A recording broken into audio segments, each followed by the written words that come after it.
During the summer season, Washington, D.C., the implied capital of the world, is, as expected, a hub for both global and local agitators, protesters, preachers, and those making other forms of statement or speeches as protected by the First Amendment of the Constitution of the leader of the free world, the United States. What are frequently protested against in Washington, D.C. during the summer season includes alleged Chinese brutality towards animals and minorities. Hello. What are you campaigning about? It's the dog meat torture in China and a lot of other Asian countries. You don't want them to be eating dog? Korea, they beat the dog and they hang the dog and they torture the dog because they think it tastes better that way. Is the eating or the beating? They beat them and then they eat them, of course. Okay, you don't want them to eat, you don't want them to beat dog. Or you only want them to eat but not to beat dog? I personally would like it all to stop, but if they have to eat, we wish that they can do it humanely. Okay, how do they do it humanly? A quick death is fine with me, but like shooting, like slaughtering, how? Any quick method. This goes on for hours and days, where they are stuck in cages with diseases and rotten food and hardly any water to drink. They are beaten, and that's how they live. Washington, D.C. often witnesses protests against alleged Chinese oppression of ethnic and religious minorities. Now that is the plight of the Falun Gong. You are practicing your religion with fear of persecution. One day, I know that we will be gathered here to celebrate more than just the progress we've made. We will be celebrating freedom for all Falun Gong practitioners in China. Thank you so much, ladies and gentlemen. On behalf of Falun Gong practitioners worldwide, we express our deepest appreciation for your persistent efforts to support Falun Gong and help end the brutal persecution by the Chinese regime. Needless to say, the informal world's capital frequently sees protests against racism and other forms of discrimination.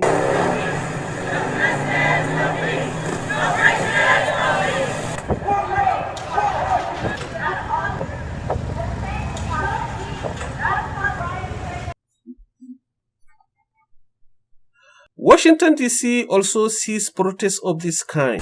What? Why is he so? Why is he not? He's your president. No, he's not.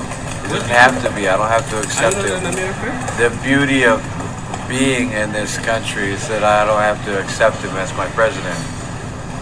First Amendment's the rights to bear grievance against the government. They doing shit that we don't like. We didn't vote for him. So if you don't vote for somebody, he becomes president, you don't respect him? Yeah, I don't respect him. The stuff that comes out of his mouth, I don't respect. This is what's important.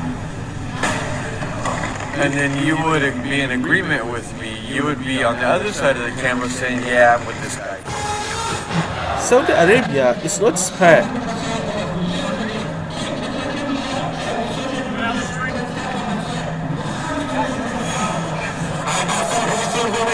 And so Muslims will never ever forgive the ISIS.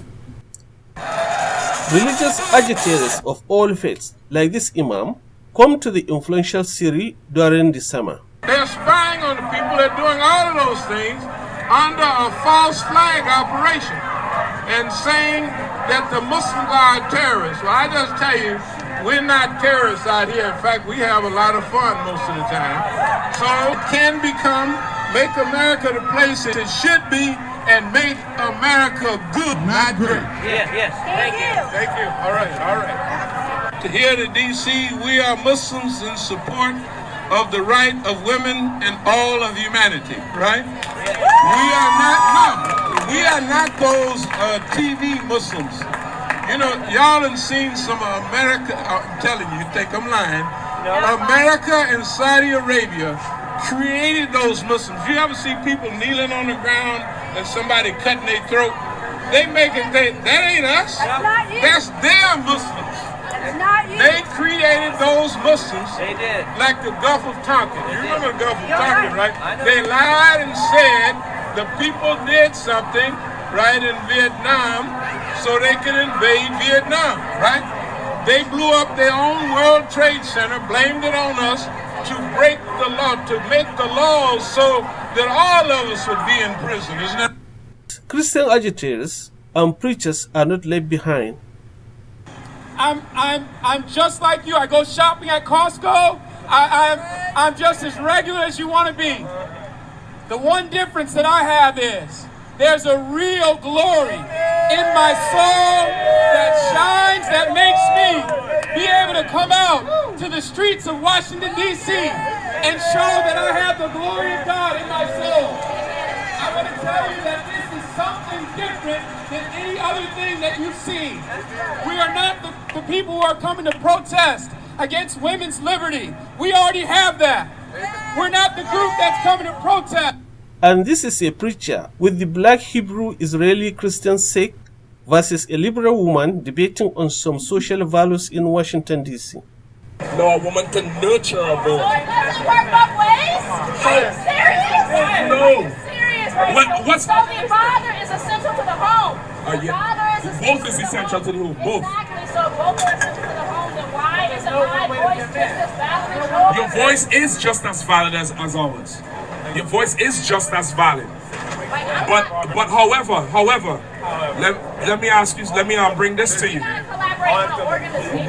This is an organization right here. You have an organization. Right. This is the only organization for us. It's always bad enough in our community. It is of both genders. Let's get along. And now you said it's ludicrous because black women should be allowed to raise black men. It should go both ways. Not saying that one can't exist if the other doesn't. So I never if you said say one that can. I can't No, raise a man, I never said then one you buy cannot it. exist without the laws other. of nature can't raise a lady.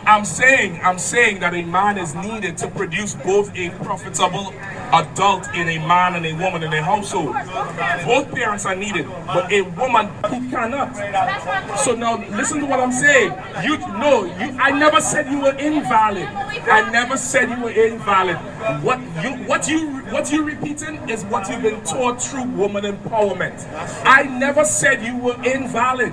If you were invalid, I wouldn't listen to you. I wouldn't put a sign up begging sisters to stop committing abortion. That's right. I never said you were invalid. That's right. I'm saying a man is needed to raise a man, and a man is needed to raise a woman. That's Because right. that To raise a woman yes, and a man. yes, but as you can see with the majority of households in the last generation are single mothers, and we know the outcome. Exactly. You understand? We know the outcome. We could agree on that. So now we agree that you need a brother and a brother needs a sister. We can agree on that. However, so now, like I'm sorry, but I hold on, I have shit when it comes to my head, or else I'll forget. No, that's control.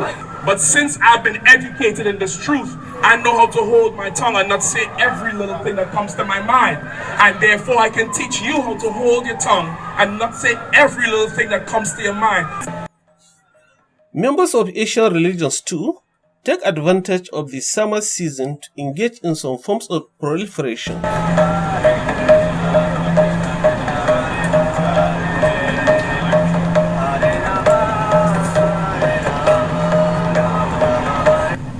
And this one. There was no check and balance over the criminality of the crooked judges. In the rackets, judges took upon themselves the roles of judge, jury, and executioner. Citizens were maliciously, illegally, unconstitutionally denied jury trials in those kangaroo courtrooms, family courts. Absent the protection of a jury of their peers, the crooked judges did whatever they wanted to the citizens over whom they ruled. The judges violated their rights in order to receive large amounts of financial incentives from the federal government. It was arranged for the money to be taken from the Social Security Trust Fund. The Social Security Trust Fund began to be depleted of funds. The crooked judges operated the rackets under the pretense of absolute judicial immunity. Under U.S. law, judges do not have absolute judicial immunity. They have limited judicial immunity. It is estimated that over 60% of American citizens have been adversely affected by judicial corruption in the so-called family courts. That includes fathers, mothers, children, grandparents primarily, and children, of course. The ruination of the lives of these people has been cited as the reason hundreds of thousands of U.S. citizens have committed suicide. And the government of President Barack Obama, much more than ever before, encouraged gays and lesbians to come out, as they call it. Since then, they have been courageously coming out, along with other LGBT plus community members, such as transgender people, to Washington, D.C. every summer, except, of course, this coronavirus-impaired summer.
Ka-Almasih.